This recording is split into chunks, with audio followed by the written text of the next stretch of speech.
Wassalatu wassalamu ala asrofil anbiya'i wal mursalin wa ala alihi wa ashabihi ajma'in, amma ba'du.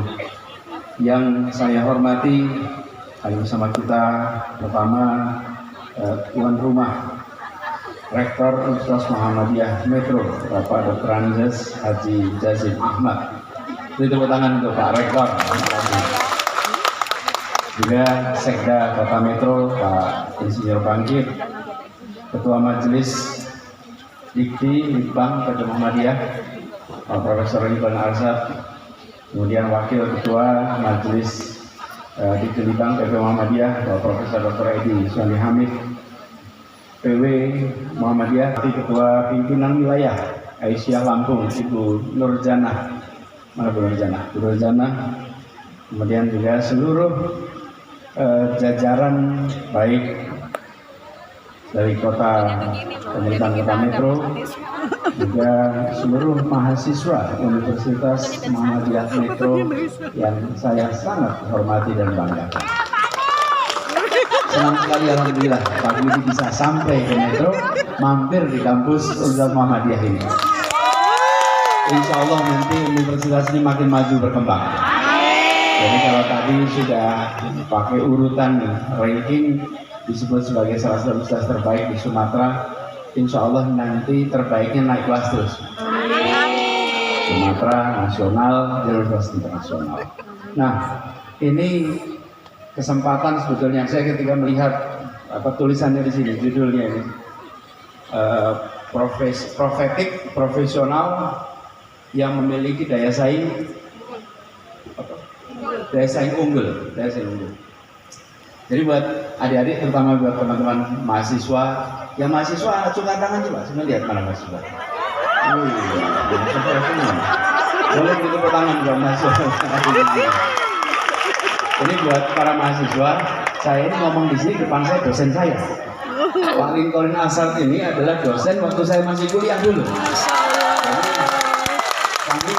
Beliau mengajar kita, jadi mohon izin Pak dosen, saya murid mohon izin untuk bicara di depan guru. Ini kan paling repot kalau jadi murid bicara di depan guru.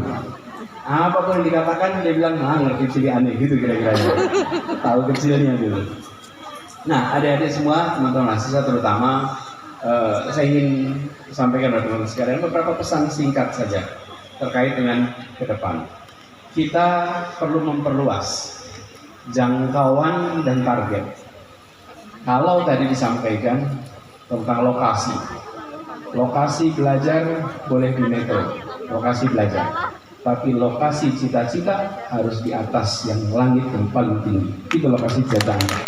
Jadi ada tempat kerja itu paling tinggi dan jangkauannya harus luas. Jangkauannya luas. Jadi buat teman-teman semua pada punya HP nggak? Ya. Punya pasti. Punya Facebook? Punya Twitter, punya Instagram, punya. Siapa temannya di situ? Pak Anies. Saya tadi yang bilang teman, nanti kita saling tag ya. Nah, jadi teman-teman sekalian, pertanyaannya ini adalah sebuah penyambung yang dahsyat. Serius memang sangat. Apalagi selama pandemi kemarin kita dibiasakan. Selama 2 tahun kemarin, yang biasanya kita segalanya serba tatap muka, mendadak kita bisa lakukan secara digital. Itu proses pembiasaan. Walaupun alatnya sudah ada. Sebelum pandemi alatnya ada, tapi tidak pernah kita pakai. Begitu pandemi baru terpakai semua. Pertanyaan sederhana.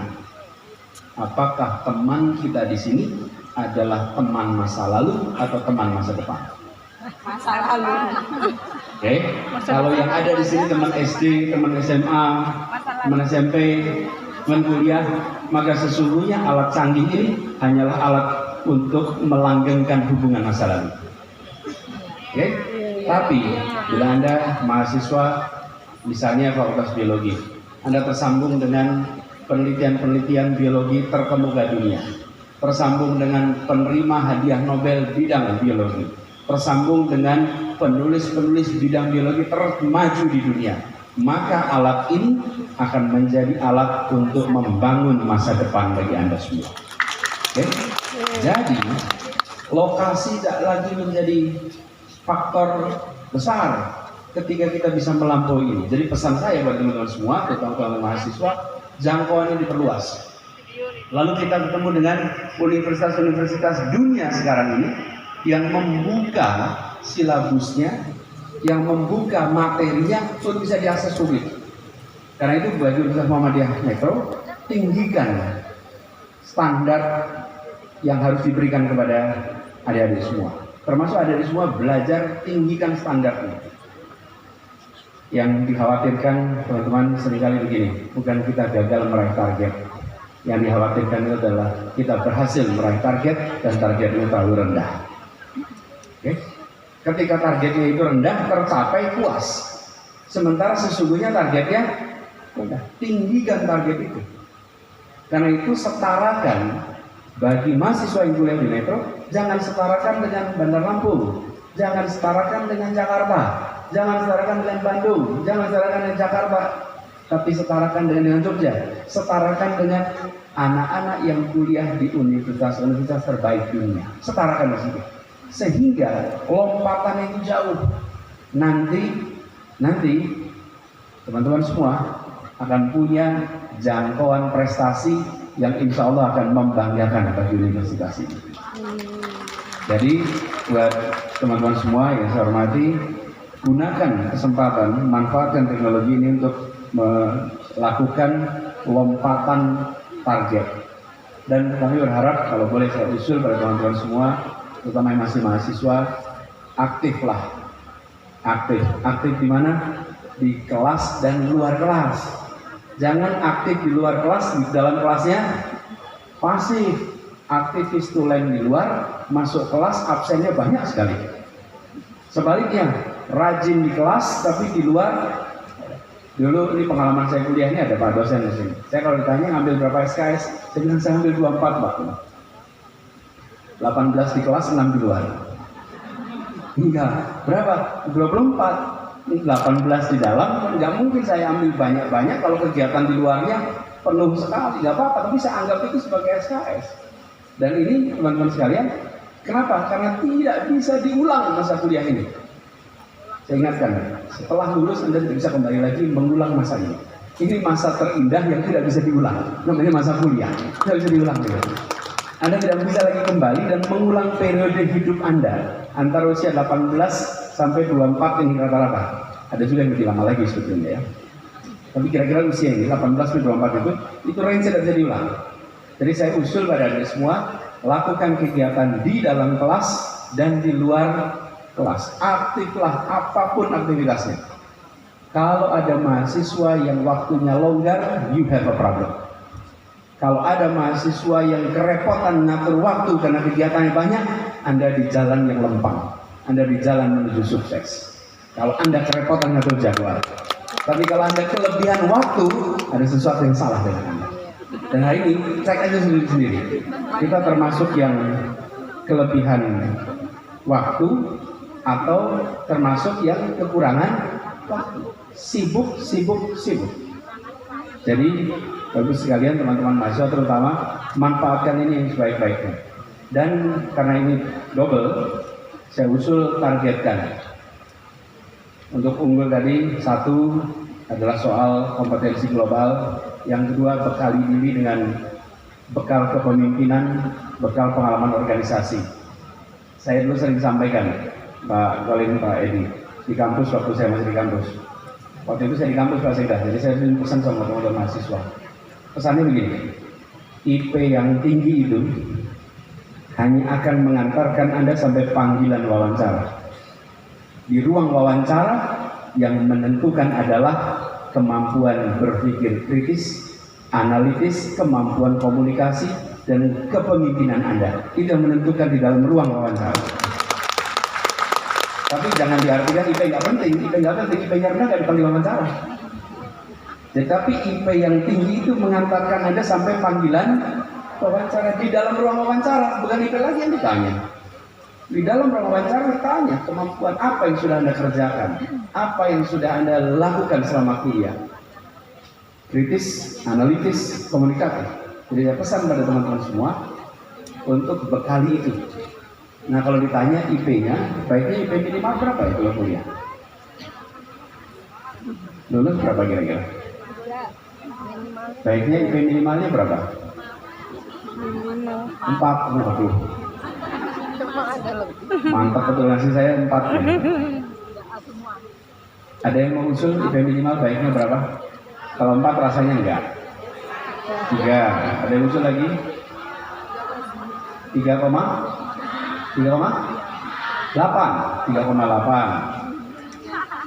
Terus teman-teman sekalian saya usul targetkan IP minimal. Caranya tengok syarat beasiswa S2. Oke? Apa itu syarat beasiswa S2? Lihat syaratnya, Anda harus di atas syarat itu. Itu aja. Supaya Anda, kenapa? Karena kalau itu nggak bisa kembali Anda. Begitu syarat beasiswanya 3,25, IP Anda 3,2, selesai. Anda nggak bisa kembali itu. Oke? Jadi angkanya jangan arbitrary. Jangan arbitrary, tentukan. Nih, beasiswa S2 berapa? Targetnya di sini. Apalagi kalau Anda mau meneruskannya ke luar negeri, targetnya di mana itu? Pegang itu sebagai rujukan, minimal di atasnya, sehingga tidak ditolak karena IP. Lalu bekali dengan pengalaman, pengetahuan, jejaring, insya Allah Anda jadi bekal. Jadi ketika bicara unggul itu diwujudkan dalam ukuran yang konkret, ukuran yang konkret, yang bisa dilaksanakan, yang bisa dicapai. Nah insya Allah dengan cara seperti itu, teman-teman semua, pembelajaran di level jenjang S1 ini bekal untuk ke depan terus. Apalagi ini di kampus Muhammadiyah. Perserikatan ini dirancang sebagai sebuah perserikatan perjuangan yang anak didiknya diharapkan nantinya akan bisa menjadi pejuang-pejuang di masyarakat. Saya dengar dari jumlahnya sekarang ada 100 universitas Muhammadiyah, 173 perguruan tinggi Muhammadiyah. Ini adalah sebuah institusi yang luar biasa besar. Nah, di sini kami harapkan, saya berharap teman-teman semua tinggikan target ini, tinggikan delivery itu. Tapi wujudnya konkret, ada ukuran-ukurannya sehingga capaiannya bisa diukur nantinya. Nah, ini semua juga pada akhirnya kembali pada kita. Saya ini sebetulnya dosen juga Pak, saya sedang tugas di luar kampus. Saya tidak punya nomor induk pegawai, saya punyanya nomor induk dosen nasional, NIDN, sama seperti Bapak sekalian. Jadi saya sedang tugas luar. Nanti kalau sudah selesai itu semua, ya saya akan kembali lagi ke kampus. Tapi salah satu pelajaran penting yang saya rasakan ketika berada di dalam wilayah luar kampus, maka kita dihadapkan dalam situasi beda di kampus. Ketika kita di kampus, kita bikin ada tesis, ada hipotesis, lalu kita tes, bila benar maka kesimpulannya muncul, tesisnya terbukti, hipotesis terbukti. Kalau di tempat kami, bila terbukti itu berhasil, bila tidak terbukti namanya gagal. Kalau gagal berarti problematik. Kalau di kampus penelitian gagal, kita ulang lagi penelitiannya, kita lakukan penelitian baru, pengembangan ilmu. Nah, ada hal yang penting yang barangkali bisa bekal untuk semuanya. Ilmu yang kita dapatkan tidak untuk diterapkan. Metodenya, ilmunya bukan diterapkan. Ini yang saya ingin garis bawahi. Bukan menerapkan ilmu, tapi menyelesaikan masalah menggunakan ilmu yang kita miliki. Beda sekali. Yang satu mengaplikasikan, yang satu menyelesaikan masalah. Orientasinya beda. Efeknya apa? Kadang-kadang karena ilmu saya nuklir, kebutuhannya energi, maka saya bikinnya nuklir. Ilmu saya adalah soal hidro, maka kebutuhan energi saya pakainya hidro. Di luar sana kita membutuhkan situasi di mana semua bisa dipakai, semua bisa dipilih. Nah, berada di luar kampus itu memungkinkan kepada kita semua, kami-kami yang dulunya berada di kampus, untuk bisa memanfaatkan ilmu di dalam menyelesaikan permasalahan. Ini terasa sekali kemarin, Prof sebagai bekas muridnya Pak Lincoln, ketika ketemu pandemi COVID. Ketika ketemu pandemi COVID, itu ujian antara pengambil keputusan yang menggunakan sains dan yang tidak menggunakan sains. Karena barangnya nggak kelihatan, COVID-nya nggak kelihatan. Sesudah berjalan 6 bulan, setahun baru itu mulai kelihatan datanya. Tapi pada saat hari-hari awal nggak kelihatan. Mereka yang mempergunakan ilmu pengetahuan dan mau menggunakan ilmu dan yang tidak. Nah, kita membutuhkan lebih banyak lagi dari masyarakat kita yang bisa menggunakan sains berada di sana. Karena itu bagi para dosen, pada para pengajar, juga tentunya mahasiswa di kemudian hari, bagaimana bisa ikut di dalam proses yang terjadi di masyarakat, di pemerintahan. Memang berpikir terstruktur, analitik, kritis, itu bekal yang luar biasa untuk mengambil keputusan-keputusan yang ada di wilayah politik, wilayah kemasyarakatan. Dan inilah bedanya antara menerapkan ilmu dengan kita menyelesaikan masalah menggunakan ilmu yang kita miliki. Jadi sekali lagi ini kalau boleh pesan buat adik-adik semuanya, saya berharap suatu saat nanti akan lebih banyak lagi dari teman-teman adik-adik yang mau berkiprah di masyarakat. Tapi pesannya selama kuliah gunakan dua-duanya, di dalam kelas dan di luar kelas. Insya Allah itu akan menjadi bekal bagi kita semua. Indonesia ke depan tantangannya besar. Kalau boleh saya sampaikan teman-teman sekalian, Anda harus mulai benchmarking dengan alumni lain. Kalau dari Metro ini, kalau mau menyandingkan siapa kompetitor Anda di masa depan, kalau mahasiswa Universitas Muhammadiyah Metro, kira-kira siapa sandingan Anda? Kita mungkin akan bilang alumni Ahmad Dahlan Jogja, alumni UMM Malang, UMY, bisa ya. Itu kalau saya usul Pak, nanti Anda akan ketemu dengan gelombang pulang. Dari mana? Dari Melbourne, dari Sydney, dari Tokyo, dari Amsterdam. Mereka orang Indonesia juga, mereka anak-anak kita juga. Mereka sekolahnya di luar akan pulang. Mereka akan kembali dengan apa? Satu, state of the art knowledge dalam bidangnya terbaru. Dua, jejaring internasional. Tiga, bahasa internasional. Mereka akan pulang dengan itu, dan mereka punya kecintaan pada Republik yang tidak kalah dengan orang-orang yang kuliah di dalam negeri. Karena itu bagi kita yang sekarang kuliah di dalam negeri, isi tiga itu tanpa harus pergi ke luar negeri.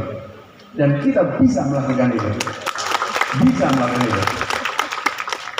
State of the art knowledge, semua materinya Anda bisa perhatikan di sini. Karena itu tantangan buat dosen, tantangan buat mahasiswa, membuat materinya setara dengan mereka-mereka. Yang kedua, jejaring internasional. Tadi saya sampaikan, Anda bisa membangun jejaring internasional tanpa harus pergi kepada dunia. Yang ketiga, penguasaan bahasa internasional. Anda harus kuasai bahasa internasional. Ini bukan bahasa asing ya, bahasa internasional. Bahasa asing itu bahasa Thailand juga bahasa asing, bahasa Burma itu juga bahasa asing. Bahasa internasional itu bahasa Inggris, Arab, Mandarin misalnya. Ambil salah satu, gunakan tiga ini. Jadi saya pesan kepada semua, mau unggulan ke depan, tiga ini. Kenapa? Karena Anda akan ketemu dengan generasi baru yang pulang dari mana-mana dan mereka akan mewarnai Indonesia. Insya Allah mahasiswa Universitas Muhammadiyah Metro akan bisa menjadi pemenang di masa depan. Semoga kita semua dimudahkan dalam menjalankan amanat ini, dan izinkan saya mengakhiri sekaligus mohon doanya agar amanat yang dititipkan pada kami bisa jalankan dengan baik. Ini tidak lama lagi selesai Pak, insya Allah 5 bulan lagi saya tuntas di kantor gubernur. Habis itu kita santai lagi, kita lihat lagi berikutnya apa, kita kerjakan satu persatu. Jadi mohon doanya biar menjalankan amanat dengan baik satu persatu. Betul ya? Dan juga yang di sini di Universitas Muhammadiyah Metro makin maju, makin berkembang. Pak Rektor insya Allah diberikan kemudahan dalam memimpin, dan juga para dosen semuanya. Terima kasih, kurang lebih mohon maaf. Assalamualaikum warahmatullahi wabarakatuh. Dilanjutkan sesi foto bersama kepada Bapak